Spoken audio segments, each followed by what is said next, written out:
অত্যন্ত আনন্দিত আমরা। এবং আমাকেও এখানে নিমন্ত্রণ করার জন্য অসংখ্য ধন্যবাদ।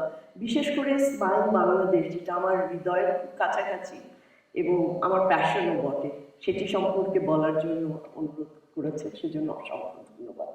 প্রথমেই আমরা আপনার সম্পর্কে কিছু জানতে চাই।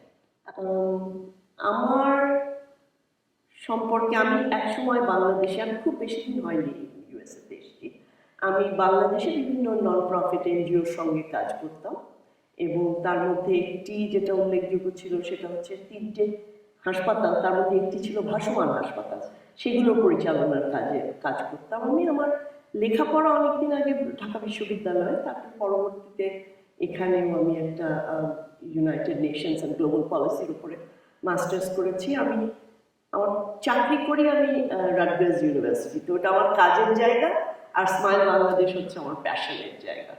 আচ্ছা, তো আপনি স্মাইল বাংলাদেশের সঙ্গে সংযুক্ত হলেন কবে এবং কিসে উদ্বুদ্ধ হয়ে?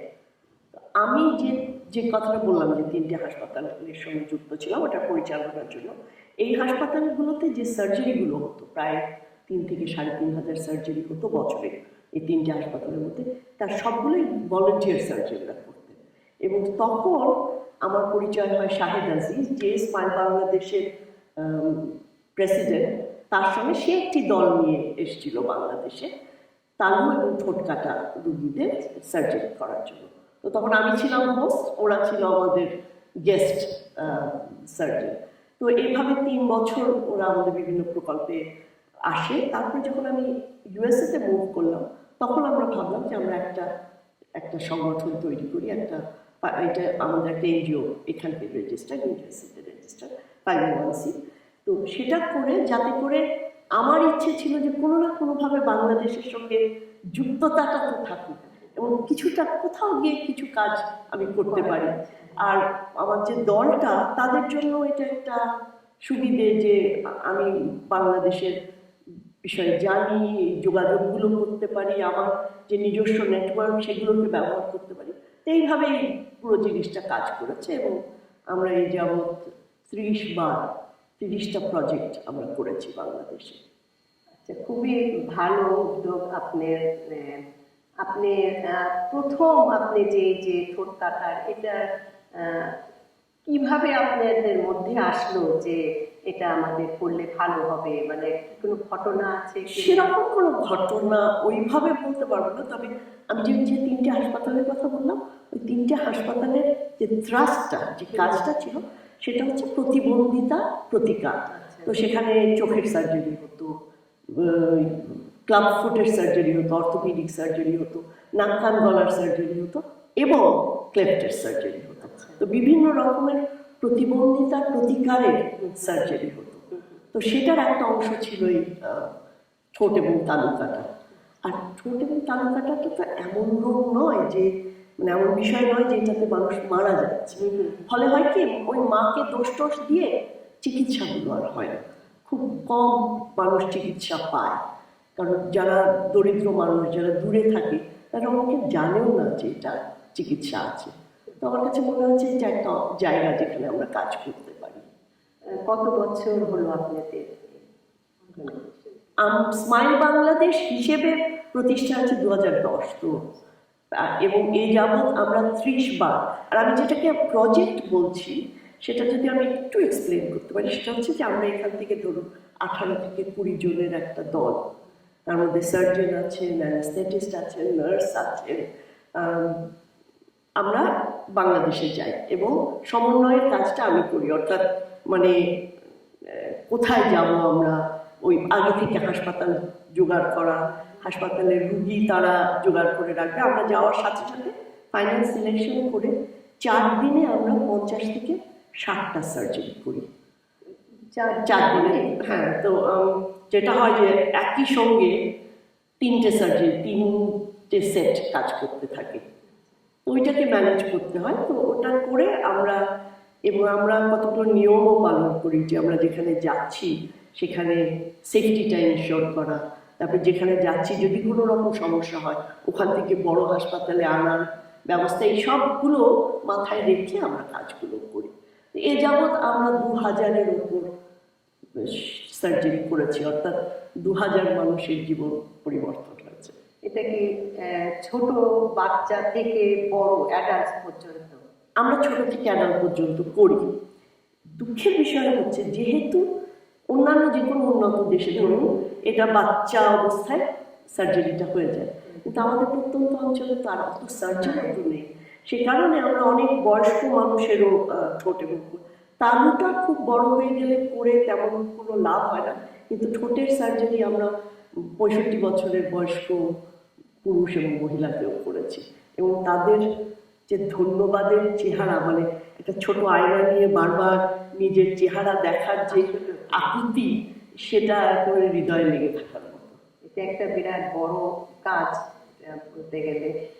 ভবিষ্যতে আপনাদের পরিকল্পনা কি আরো বৃহৎ আকারে করার, কিংবা আপনারা কি খালি বাংলাদেশেই এটা করছেন, বাংলাদেশের বাইরে কোথাও? বাংলাদেশের বাইরে আমরা 2বার করেছি, আমরা শ্রীলঙ্কায় করেছি, কারণ আমাদের দলের মধ্যে আমার খুব ভালো প্লাস্টিক সার্জনও আছে।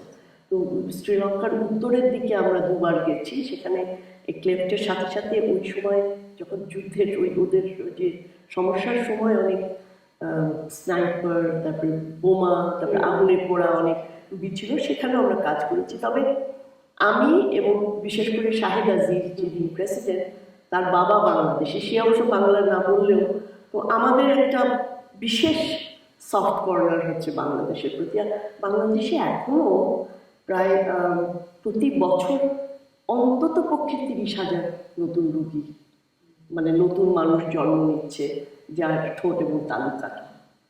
তো ব্যাকলগও অনেক বেশি। তো বাংলাদেশে কাজ করার জায়গা অনেক আছে, আমরা করতে পারবো। আর আপনি যে ভবিষ্যতের কথা বলছেন, আমাদের অর্থই তো একটা মূল জায়গা, যে যদি আমরা সেই রকম সহযোগিতা পাই, কারণ এখানে $300 একটা সার্জারি করা যায়, মানে অর্থাৎ $300 একটা মানুষের জীবন পরিবর্তন হচ্ছে। তো আপনাদের মাধ্যমে সেই কথাটাও আমি বলতে চাইছি যে মাত্র $300 সম্ভব, এবং $300 একটা মানুষের জীবন পরিবর্তন হয়ে যায়। শুধু যে জীবন পরিবর্তন হচ্ছে তা না, বাংলাদেশে এখনো একটি প্রতিবন্ধী শিশুর জন্ম দেওয়ার জন্য মাকে দোষারোপ করা হয়। অর্থাৎ আমরা যদি 2000 শিশুর ঘাট থেকে প্রতিবন্ধিতা উত্তোলন করে থাকতে পারি, তার সমান সংখ্যক মায়ের ঘাট থেকে একটা বোঝা আমরা উত্তোলন করতে পেরেছি। আমরা একটা সার্ভে করেছিলাম, প্রায় 800, এবং আমরা সবাইকে জিজ্ঞেস করছি যে এর জন্য কার দোষ। একটা বিশাল সংখ্যক, মানে 80% বলেছে যে মা কিছু একটা করেছিল। বলে না, চাঁদে গন্ডা লাগছিল কিছুটা। তো ওইটা তো আমাদের এই সার্জারিগুলো প্রাইমারি সার্জারি, তো আমরা যাচ্ছি, ঠোঁট করছি বা তালু করছি, এটা করে যাওয়ার ইচ্ছে আছে। তবে আমাদের ভবিষ্যৎ পরিকল্পনা হচ্ছে যে বাংলাদেশে যদি কমপ্লিট ক্লেফট সেন্টার করা যায়। কমপ্লিট ক্লেফট সেন্টারটা কেমন? আজকে আপনার শিশু জন্ম হলো, বাবা মা দেখলো ঠোঁটটা বিরাট ভাঙা, কাউকে একজন তো পিঠে হাত দিয়ে বলতে হবে যে এটার চিকিৎসা আছে, এটার এই ধাপগুলো করা যায়। ওই কাউন্সিলিংও নেই। তারপরে সেই জায়গা থেকে আরম্ভ করে ধরুন আমরা 6 মাসের মধ্যে ঠোঁটটা ঠিক করে দিলাম, ওই বাচ্চাটার হয়তো তালু কাটা, 1 বছরের মধ্যে তালুটা ঠিক করে দেওয়া হলো, কিন্তু ওর মাড়ি তো, আমরা যখন জোড়া দিয়েছি মাড়ি তো ওলট পালট ছিল, ওর যখন দাঁত হতে থাকবে দাঁত তো ওলট পালট জায়গা থেকে হবে, তো তাহলে তাকে ওই দাঁতের চিকিৎসা করার একটা জায়গা করতে হবে। অর্থাৎ একটি শিশুর প্রায় 13-14 বছর পর্যন্ত অনেক ধাপে ধাপে তার সেবা দরকার। একটা যদি ক্লেফট সেন্টার করা যায়, এক বা একাধিক, আমাদের একটি শুরু করা হচ্ছে, তাহলে একটা পরিপূর্ণ সেবা পরিষেবা আমরা দিতে পারবো। তো এটা হচ্ছে আমাদের ভবিষ্যৎ আশা, স্বপ্ন। তবে আমরা এই কাজটা চালিয়ে যাব যতদিন আমরা রিসোর্স জোগাড় করতে পারি, যতদিন আমরা এটা পারি। এর সারা কেমন পেয়েছেন? আমাদের একটা সুবিধা হচ্ছে কি, আমরা কেউ তো বেতনভুক নই, আমরা সবাই ভলান্টিয়ার। যেসব সার্জনরা যাচ্ছে তাতে করে আমরা যে অর্থ আমরা জোগাড় করতে পারি সেটা প্রায় সবটাই ওই চিকিৎসা জন্য খাতে যায়। তো আমাদের যে প্রয়োজন খুব বেশি তা নয়, আমাদের একটা ওই যে বললাম যে প্রজেক্ট, মানে একবার গেলাম 50 থেকে 60টা সার্জারি করে আমরা চলে এলাম, তাতে 35 থেকে 40,000 ডলার লাগে। তো আমাদের চেষ্টা করি আমরা যেখান থেকে পারি, যেমন আপনাদের মাধ্যমেও চেষ্টা করতে চাইব, এই কিছু কিছু করে আমরা এখন পর্যন্ত চালিয়ে যাচ্ছি। আমাদের ব্যাংকে কোনো পয়সা নেই, কিন্তু করার জন্য যখন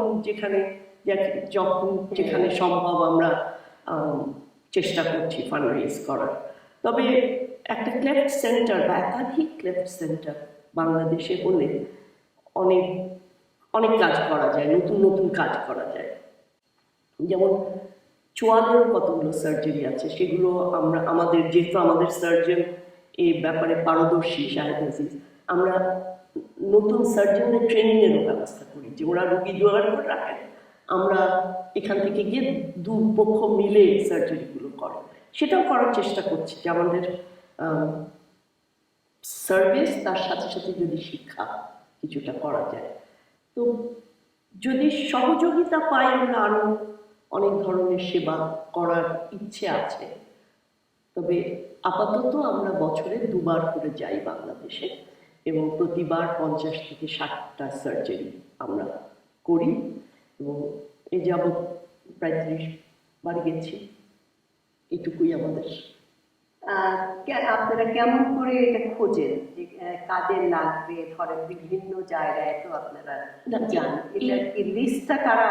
সেটা হচ্ছে বন্ধু সংগঠন। তার মানে আমার একটা দায়িত্বের মধ্যে হচ্ছে যে ওই ধরনের বন্ধু সংগঠন, যার একটা অপারেটিং থিয়েটার আছে, যিনি আমাদের তার কাজের এলাকা থেকে 70-80 জন রুগী জোগাড় করে দিতে পারবেন, হ্যাঁ, এবং তার ইনফ্রাস্ট্রাকচার আছে। কারণ সার্জারির কোয়ালিটিতে আমরা কোনো মানে এখানকার কোয়ালিটি যেমন সেরকম রাখার চেষ্টা করি। হ্যাঁ, তো তার মানে তিনি জায়গা দিতে পারবেন, তিনি আমাদের ওই স্পেসটা দিতে পারবেন যেখানে রুগী সার্জারির পরে যেতে পারবে। তো সেই সব জায়গা খুঁজে বার করার একটা দায়িত্বটা, তো ধরুন এখানে এক জায়গায় সার্জারি হচ্ছে, আমি একটা নতুন জায়গা খুঁজে বার করি, যদি সেখানে কিছু ট্রেনিংয়ের দরকার হয়, যদি সেখানে কিছু সহযোগিতার দরকার হয়, সেটাও আমরা করি। কিন্তু কোয়ালিটিতে আমরা ছাড় দেওয়ার পক্ষে নই। আফটার সার্জারি, এই সার্জারি হওয়ার পরে যে প্রিকশনগুলো, সেগুলো কি আপনারা কতদিন পর্যন্ত এটা আপনারা করেন? ঠোঁটের সার্জারির পরে 2 দিন পরে রুগী ছেড়ে দেওয়া যায়, এবং আমরা ওটাও আরেকটা জিনিস, আমরা এমন জায়গায় যাই যেখানে নিজস্ব ডাক্তার আছে। সেটাই, হ্যাঁ, তোমার লোকাল কেউ আছেন যিনি ওই রুগীগুলোর পোস্ট অপারেটিভ কেয়ারটাও নিতে পারবেন, এবং প্রত্যেকের ছবি তুলে তুলে আমাদের পাঠাতে পারবেন। তো মানে প্ল্যানিংয়ে অনেকখানি কাজ করতে হয়, প্ল্যান করে। আর এখান থেকে যে ডক্টর আর সবাই যাচ্ছে, এটাও তো একটা বিরাট একটা হেল্প বলবো। এবং কি বলবো, এটা যে ওনারাও যে যাচ্ছেন, ওনারা নিজের খরচে যান, খরচ, এবং এক একজন আমাদের দলে যে কোর দল, তার সেখানে আছে এক একজন হয়তো 20 বার গেছে। তো প্রায় তারা বলে যে বাংলাদেশ ওদের দেশ হয়ে গেছে। বিরাট। আমাদের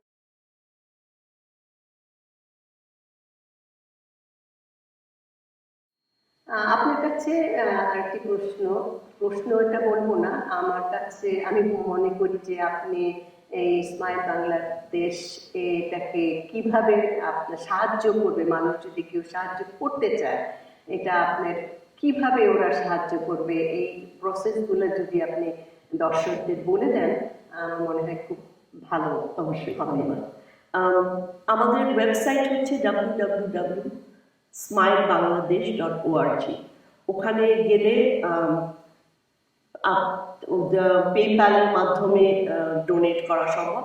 যেটা আমি বলছিলাম, মাত্র $300 একটা মানুষের জীবন পরিবর্তন করা সম্ভব।